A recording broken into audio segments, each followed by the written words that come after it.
High hello welcome again सबैजनाहरूलाई। म प्रवीण गुप्ता, तपाईँहरूलाई गुप्ता ट्युटोरियल च्यानलमा स्वागत छ। आजको भिडियोमा हामी चाहिँ Bsc.CSIT को सेकेन्ड सेमिस्टर जुन कि म्याथमेटिक्स सेकेन्ड भन्ने सब्जेक्टको भिडियो लिएर आएको छु, जुन चाहिँ तपाईँहरूको 2078 को क्वेसन रहेको छ। र आजको भिडियोमा हामी चाहिँ क्वेसन नम्बर 5 को सल्भ गर्नेछौँ। र योभन्दा अगाडि म तपाईँलाई अलरेडी क्वेसन नम्बर 4 सम्म गराइदिएको छु। यदि तपाईँहरूले त्यो भिडियो हेर्नुभएको छैन भने लिङ्क तल डिस्क्रिप्सनमा राखिदिन्छु, त्यहाँबाट गएर हेर्न सक्नुहुन्छ। र यदि मेरो च्यानलमा तपाईँहरू नयाँ हुनुहुन्छ भने अझसम्म मेरो च्यानललाई सब्सक्राइब गर्नुभएको छैन भने सब्सक्राइब गर्न नबिर्सनु होला। सो अब ढिला नगरिकन अब हामी चाहिँ क्वेसन नम्बर 5 तर्फ लाग्नेछौँ। पहिला यो क्वेसनले भनेको के हो पहिला बुझौँ न त है त। क्वेसनमा के भनेको छ भन्दाखेरि ए भने म्याट्रिसेस दिएको छ, यो चाहिँ तपाईँहरूको लिनियरली इन्डिपेन्डेन्ट हो कि होइन भनेर डिटर्मिनेन्ट गर पत्ता लगा भनेर सोधिएको छ। अब फेरि यो लिनियरली इन्डिपेन्डेन्ट भनेको के हो त पहिला बुझौँ न त्यसको बारेमा है त। ल यदि बुक छ भने तपाईँहरूसँग पेज नम्बर तपाईँहरूको 28 मा पनि हेर्न सक्नुहुन्छ। लिनियरली इन्डिपेन्डेन्सी भनेर रहेको छ। यहाँ चाहिँ लिनियरली इन्डिपेन्डेन्ट र डिपेन्डेन्टको बारेमा लेखेको छ, थ्योरिटिकली रूपमा तपाईँले हेर्न सक्नुहुन्छ। यहाँ पनि लेखेको छ, हेर्न सक्नुहुन्छ है त। ल यसमा चाहिँ तपाईँहरूले अरू केही पनि गर्नु पर्दैन। लिनियरली इन्डिपेन्डेन्ट हुनको लागि इन्डिपेन्डेन्ट मेरो कुरा चाहिँ ध्यान दिएर सुन्नु होला। लिनियरली इन्डिपेन्डेन्ट हुनको लागि यो सबै रोमा तीनवटा रो होइन त, एउटा रो दुईटा रो तीनटा रो, तीनटै रोमा पिभट इलिमेन्ट भयो भने लिनियरली इन्डिपेन्डेन्ट हुन्छ। फेरि पनि तपाईँलाई रिपिट गर्दैछु, यदि तपाईँहरूलाई कन्फ्युज हुनुभयो भने फेरि पनि चिन्ता नगर्नु होला। हाम्रो तीनवटा रो छ हो, तीनटै रोमा पिभट इलिमेन्ट भयो भने त्यसलाई हामी लिनियरली इन्डिपेन्डेन्ट भन्छ। तपाईँले यहाँ चाहिँ हेर्न सक्नुहुन्छ, मैले सर्टकटमा लेखेको छु, तपाईँले यहाँ चाहिँ ल्याङ्ग्वेजमा अर्कै लेखेको छ है त। मैले बुझ्ने भाषामा भनेको छु, तर यहाँ चाहिँ नन ट्रिबल सोल्युसन, फ्री भेरिएबल के भनेको छ, दिमाग चाहिँ घुम्छ के। सो यतातर्फ लाग्दैन, म आफ्नो भाषामा भन्दैछु। फेरि पनि म तपाईँलाई रिपिट गर्दैछु।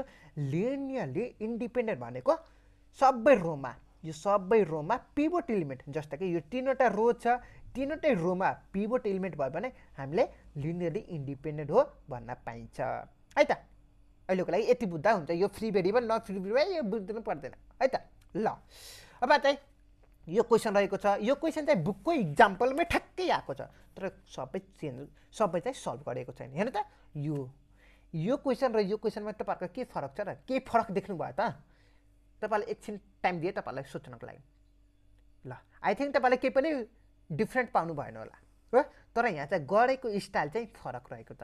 हेर्नु त, हो यस्तो खालको अपरेसन चाहिँ यहाँ लेखेकै छैन त नि। यदि तपाईँले यही तीनवटा लाइन 1 2 3 र 4वटा कपीमा चाहिँ 4वटा लाइनसम्म यही हुबहु चिट लगाएर पनि अथवा जेल लगाएर पनि हुबहु यही सार्नु भयो भने तपाईँहरूको मार्क्स चाहिँ चट्टै काटिदिन्छ। 5 नम्बरको हो भने तपाईँहरूको 1 नम्बर दिन्छ होला, 1 नम्बर दिन्छ। कसरी दिन्छ? हो यो ल्याङ्ग्वेज लेखेको दिन्छ होला 1 नम्बर, तर म भए 1 नम्बर नै दिन्न। किन भन न, हो यो अपरेसन गरेकै लेख्नु नै भयो होइन, अनि कहाँबाट आयो त? हुबहु सारेको जस्तो भएन त। सो म तपाईँलाई के रिक्वेस्ट गर्छु भन्दाखेरि यो बुकमा जस्तो गरेको छ तपाईँले त्यस्तो नगरिदिनु होला है त। ल अहिले म जुन वेमा तपाईँलाई सिकाउँछु नि हो त्यो वेमा गर्नुभयो भने फुलमा फुल जुन कि तपाईँको 5 मा 5 मार्क्स पाउन सक्नुहुन्छ है त। ल अब हामी चाहिँ क्वेसन नम्बर 5 तर्फ लाग्यौँ। क्वेसन नम्बर 5 मा तपाईँको ए भन्ने म्याट्रिसेस दिएको छ, जुन चाहिँ ए भन्ने म्याट्रिसेसमा तपाईँको कुन छ, एउटा 0 1 4, तपाईँको क्वेसन पनि हेर्न सक्नुहुन्छ। 1 2 -1 5 8 0 भन्ने म्याट्रिसेस दिएको छ। यो चाहिँ लिनियरली इन्डिपेन्डेन्ट के हो पत्ता लगा भनेर सोधिएको छ है त। ल अब हामी चाहिँ सोल्युसनतर्फ लागौँ न त। यो गिभन म्याट्रिसेस भयो।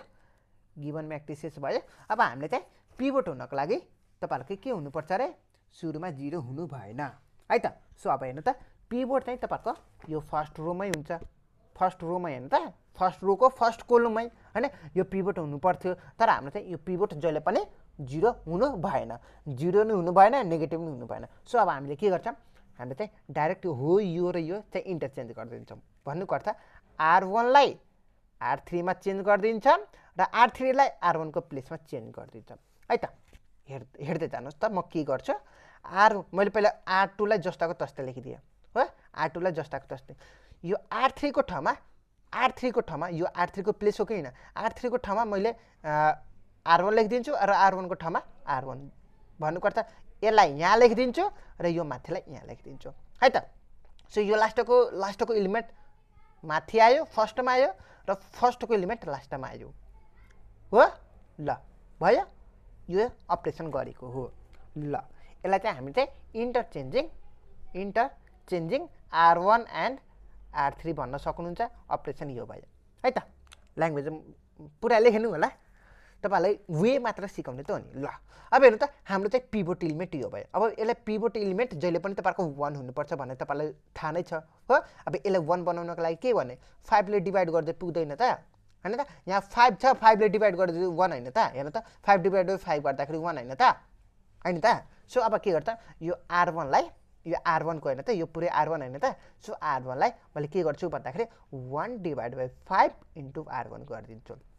सो अब के भयो, मैले R2 जस्ताको तस्तै लेखिदिए, R3 पनि जस्ताको तस्तै लेखिदिएको छु हो।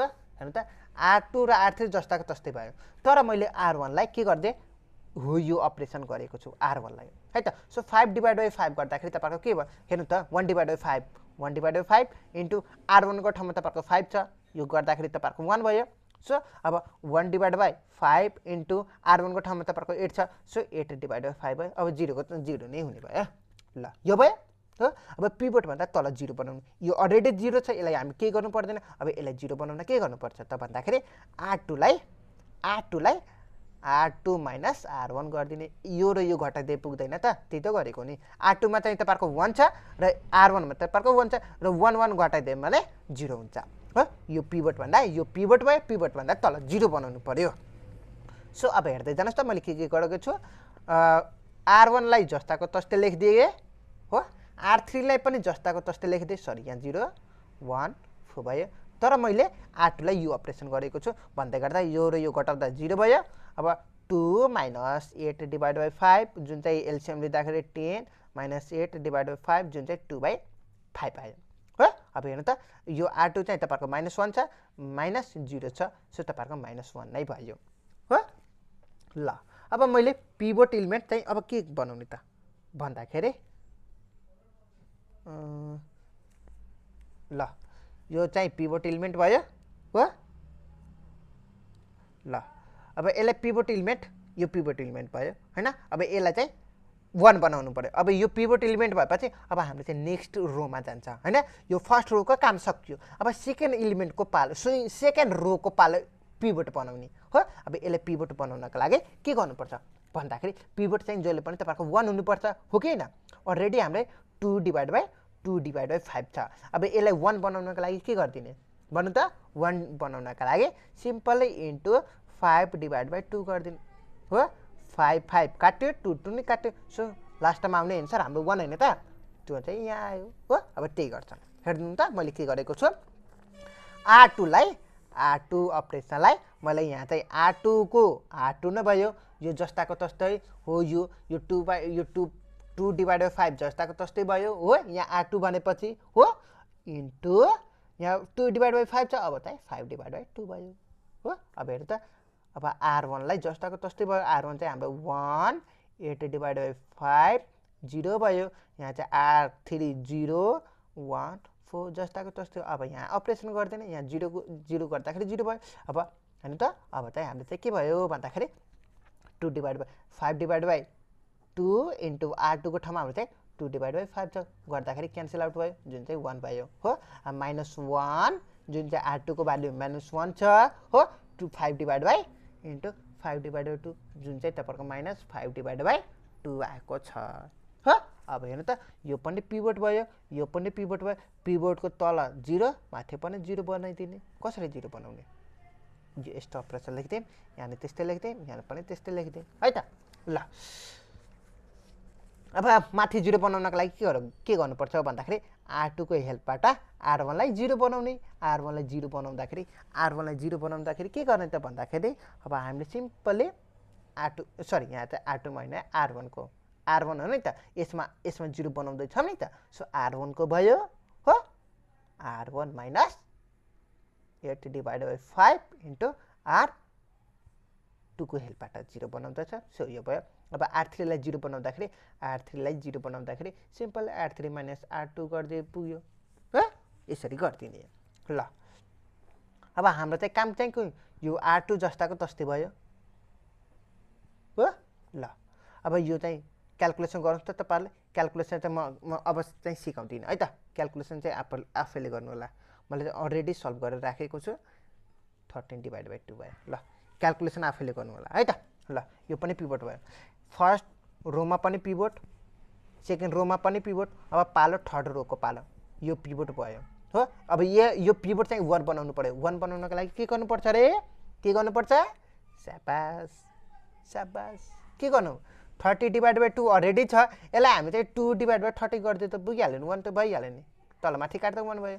सो अब के गर्ने भन्दाखेरि R3 मा हामीले चाहिँ 2 डिभाइडेड बाइ 30 इन्टु R3 गर्दै पुग्छ है त ल अब हामीले चाहिँ यो 1 यो 0 जस्ताको तस्तै भयो यो पनि जस्ताको तस्तै भयो अब यहाँ चाहिँ 0 0 यहाँ 1 भयो पिभट भयो हो यो चाहिँ हाम्रो यति नै काम रहेको छ अब सबै रोमा अब हामीले चाहिँ लिनियरली इन्डिपेन्डेन्ट भनेको छ अब हामीले चाहिँ सबै रोमा पिभट एलिमेन्ट आयो so this one is the linearly independent भन्न सकिन्छ है त सो अब ल्याङ्ग्वेजमा लेख्दाखेरि हो यसरी लेख्ने हियर यो x1 यो x2 यो चाहिँ x3 are basic variable and has no free variable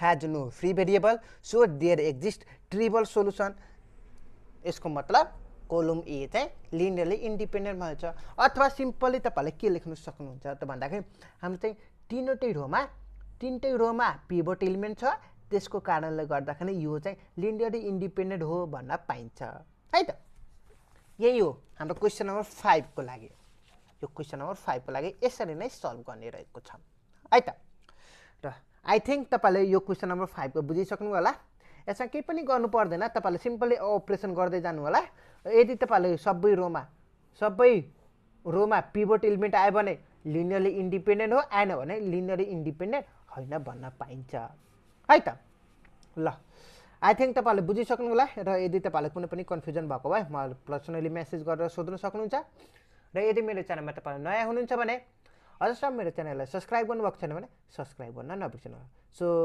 यति भन्दै आजको भिडियो यही समाप्त हुन्छ हस्त थ्यांक यू नमस्ते सी यू सुन